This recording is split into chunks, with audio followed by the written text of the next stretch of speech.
Halo, semangat pagi. Jumpa lagi dengan saya, Mr. Rudi. Kali ini saya akan membahas tentang tips bisnis konvensional dan tips bisnis MLM. Dan kali ini saya bahas tentang tips bisnis MLM. Apa itu? Yaitu yang namanya alat bantu. Kita tahu seorang petani untuk menanam padi, mereka harus mengelola sawah terlebih dahulu. Dari lahan mungkin hutan, akhirnya dibabat, dibersihkan, akhirnya dibuat kotak untuk ladang sawah ya. Saat membuat sawah itu, kira-kira Anda untuk menebang pohon itu, Anda pakai tangan atau pakai gergaji? Saya yakin Anda semua pasti memakai gergaji. Nah, gergajinya itu dinyalakan atau dipukul-pukul? Pasti gergajinya dinyalakan. Di starter bunyi weng, langsung Anda potong pohon-pohonnya itu. Itulah yang namanya menggunakan alat bantu. Untuk apa? Untuk mempercepat pekerjaan. Bayangin kalau Anda menebang pohon untuk membuat sawah, Anda tidak memakai alat apapun. Mungkin Anda pakai parang, ya cukup lama. Tapi karena Anda memakai pemotong listrik, ya akan lebih cepat tuh. Nah, di bisnis MLM kita ada beberapa alat bantu.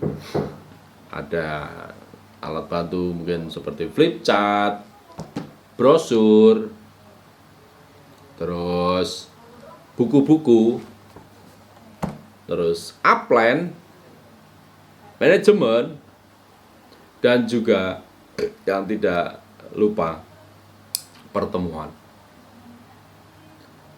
Semua alat bantu itu kita maksimalkan untuk apa? Untuk membangun bisnis kita tumbuh.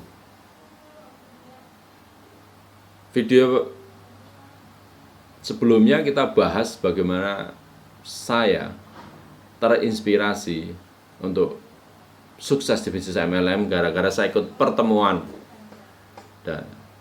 Dan di sini saya tekankan lagi teman-teman, pertemuan itu sangat powerful, sangat luar biasa.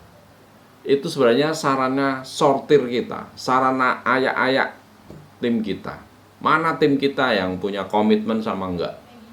Dan saya yakin orang-orang yang hadir di pertemuan itu adalah orang-orang yang komitmen.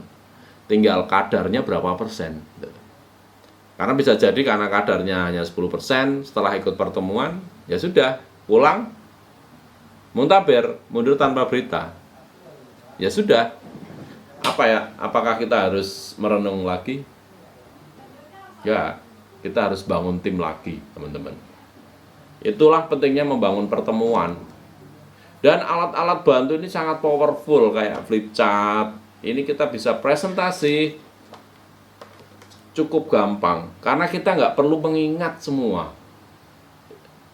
Kita cukup baca nih flip chart, dibaca satu persatu, baca aja. Makanya ini flip chart sangat penting. Ini alat bantu. Terus kita ada brosur.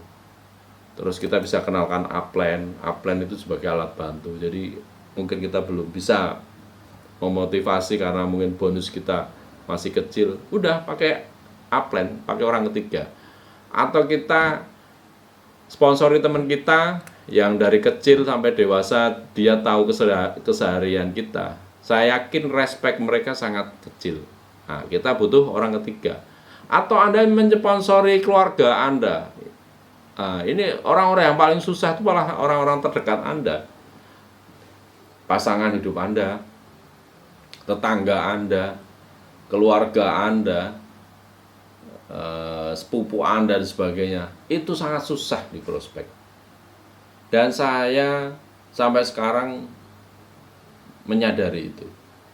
Walaupun usaha saya sudah berkembang sangat besar, tidak satupun ada kakak saya atau adik saya itu yang ikut. Padahal mereka tahu saya bisa membeli beberapa aset itu dari mana? Dari bisnis MLM.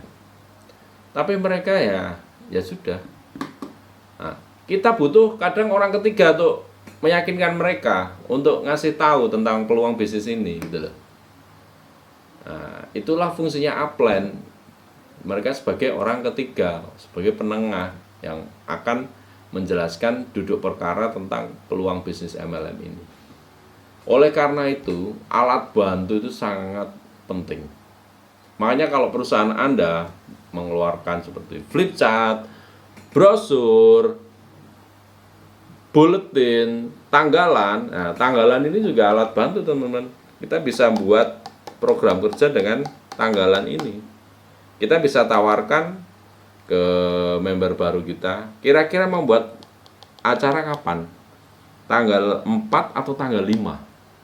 Kasih alternatif seperti itu. Saya yakin mereka juga, ya udah Pak, tanggal 4 saja. Ya sudah, kita eksekusi. Seperti itu. So, ayo lengkapi alat bantu, investasikan uang Anda, dan sukses buat Anda. Sampai ketemu di puncak kesuksesan. Terima kasih.